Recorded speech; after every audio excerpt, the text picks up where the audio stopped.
আসসালামু আলাইকুম রহমতুল্লাহ নাহমাদুহু ওয়া নুসাল্লি আলা রাসূলিহিল কারীম আম্মা বাদ। আজকের এই দর্সে আমরা আলোচনা করব ইফতা এবং কযার মধ্যে পার্থক্য কি, ফতোয়া এবং কযার মধ্যে পার্থক্য কি সেই বিষয়ে আমরা সংক্ষিপ্তভাবে জানব। আল ফারকু বাইনাল ইফতা ওয়াল কযা, ফতোয়া এবং কযার মধ্যে পার্থক্য কি। আল মাবাহসুস সালিস, তৃতীয় বহস বা তৃতীয় আলোচনা। আল ফারকু বাইনাল ইফতা ওয়াল কযা, ফতোয়া, ইফতা এবং কযার মধ্যে পার্থক্য, ফতোয়া এবং বিচার কার্যের মধ্যে পার্থক্য। ওয়াল ফারকু বাইনাল ফাতাওয়া ওয়াল কযা ইয়াতাযাহহাহু বিউমুরিন আতিয়া, যে ফতোয়া এবং কযার মধ্যে পার্থক্যের বিষয়গুলো নিম্নোক্ত ইবারত রয়েছে, সেগুলোর মাধ্যমে আমরা সুস্পষ্ট হয়ে যাব যে ফতোয়া এবং কযার মধ্যে পার্থক্য কি। প্রথম পার্থক্য, আল আউয়াল আন্নাল ফাতাওয়া তুবাইয়িনু লিল হুকমি শারঈ ফাকাত মিনাল জাওয়াজি আউল নুদুবি আউল উজুবি আউল কারাহাতি আউল হুরমাতি, যে ফতোয়া শুধু শরঈ হুকুম বর্ণনা করে। ফতোয়ার মাধ্যমে শুধু শরঈ হুকুম বর্ণনা করা হয়, সেটা জায়েজ কি জায়েজ না, সেটা মুস্তাহাব কি মুস্তাহাব না, সেটা ওয়াজিব নাকি মাকরুহ নাকি সেটা হারাম, সে বিষয়গুলো বর্ণনা করে। ওয়ালাইসা ফিল ইফতাই ইলজামুন হিসসিয়ুন আলাল মুস্তাফতি বিআন ইয়ামালা বিমুক্তাযাহ, এখানে মুফতি সাহেব যিনি ফতোয়া দিবেন সেটার মধ্যে কোনো আবশ্যকীয়তা নেই যে তিনি মুস্তাফতি যিনি প্রশ্ন করেছেন সে সেটার উপর আমল করবে কি করবে না, তার ফতোয়া অনুযায়ী আমল করবে কি করবে না, সে বিষয়ে সে বাধ্যবাধকতা করার কোনো ধরনের তার অধিকার নেই, বা সে কোনো ধরনের বাধ্যবাধকতা করতে পারে না। যে কোনো ব্যক্তি তালাক সম্পর্কে জিজ্ঞাসা করলো, সে ফতোয়া দিল যে কি 3 তালাক হয়ে গিয়েছে, আপনার স্ত্রীকে নিয়ে আপনি আর ঘর সংসার করতে পারবেন না, তারপর ওই ব্যক্তিটা আবার কি তার স্ত্রীকে নিয়ে ঘর সংসার করতেছে, তখন একজন মুফতি সাহেবের জন্য মুফতি সাহেব বাধ্য করতে পারবেন না তার ফতোয়া অনুযায়ী আমল করতে। ওয়ামাল কযা, আর কযা হলো ফাহুয়া ইলজামুন হিসসিয়ুন আলাল মাহকুমি আলাই, যে ব্যক্তির উপর বিল হুকমি, যে ব্যক্তির উপর হুকুম দেওয়া হয়েছে সেই ব্যক্তির উপর সেটাকে মানাকে বাধ্য করবে কযা বা বিচার কার্য। আল্লাযী সাদারা মিনাল কাযী, যেই বিচার বা যে হুকুম বা যে নির্দেশ কাজী থেকে প্রকাশ পেয়েছে, বিচারক থেকে যেই দণ্ড বা যে বিধান যে হুকুম দেওয়া হয়েছে সেই বিধান মানতে একজন বাদী বাধ্য, বা যার উপর দেওয়া হয়েছে সে বাধ্য। তাহলে আমরা প্রথম পার্থক্য পাচ্ছি যে ফতোয়ার মাধ্যমে কাউকে কোনো বিষয়ের উপর আমল করতে বাধ্য করা হয় না, কিন্তু কযার মাধ্যমে, বিচারের মাধ্যমে মাহকুম আলাই, যার বিরুদ্ধে হুকুম গিয়েছে, যার প্রেক্ষাপটে হুকুম দেওয়া হয়েছে সে সেটা মানতে বাধ্য। আসানি, দ্বিতীয় পার্থক্য হলো আন্নাল ফাতাওয়া মাবনিয়াতুন আনিস সুয়াল আল্লাযী ক্বাদ্দামাহু সাইলু ইলাল মুফতি, যে ফতোয়া যেটা রয়েছে সেটা ভিত্তি করে একজন ব্যক্তির প্রশ্নের উপর, যে ব্যক্তি মুফতি সাহেবের নিকট প্রশ্নটা পেশ করবে তার কথার উপর ভিত্তি করে।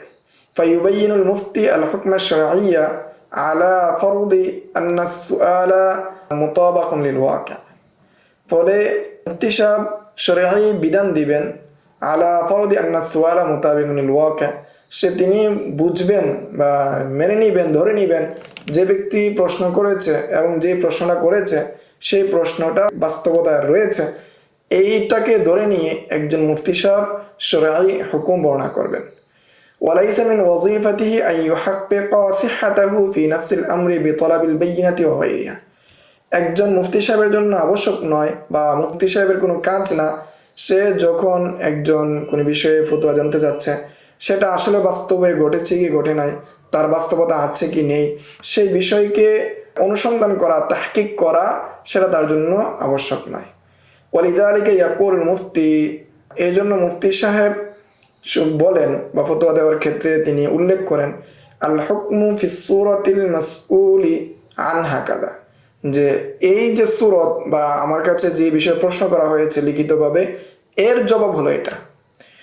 এইভাবে তিনি কি বলেন, ওয়ালা ইয়ালজামু মিনহু আন তাকুনা সূরাতুল মাসউলু আনহা মুওয়াফাকাতান লিল ওয়াকি'i ফি নাফসিল আমর, এর মাধ্যমে আবশ্যক হয় না যে বিষয়ে প্রশ্ন করা হয়েছে সেই বিষয়টা বাস্তবেই ঘটেছে, সেটা আবশ্যক হয় না, এটা আবশ্যক হয় না, বরং এর বিপরীত হতে পারে। একজন ভিন্ন একটা বিষয় পেশ করে মুফতি সাহেবের কাছে ফতোয়া জানতে যাচ্ছে, এরূপও হতে পারে।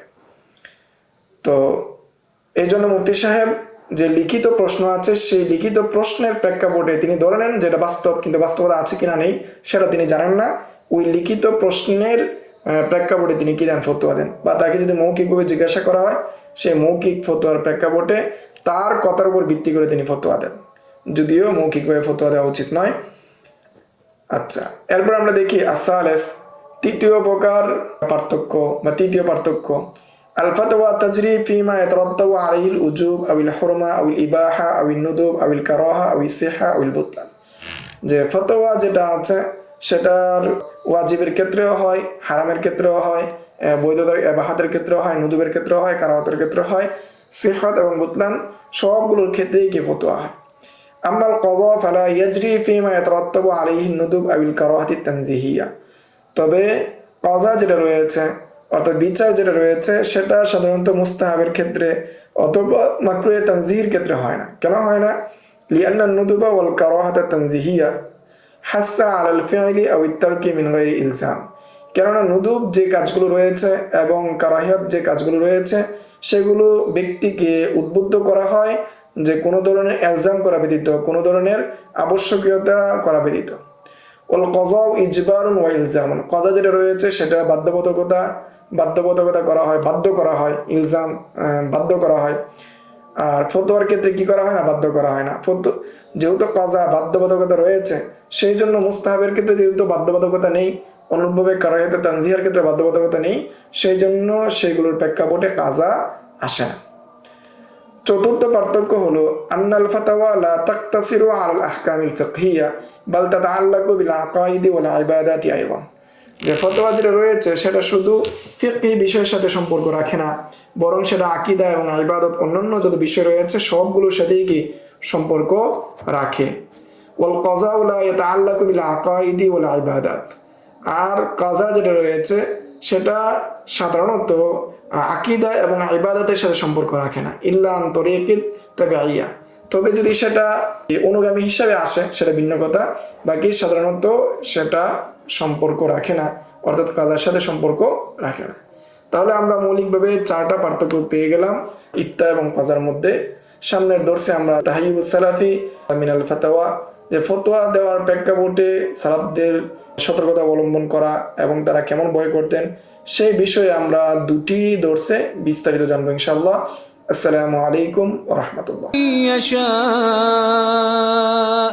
ومن يؤت الحكمة فقد أوتي خيرا كثيرا وما يذكر إلا أولو الألباب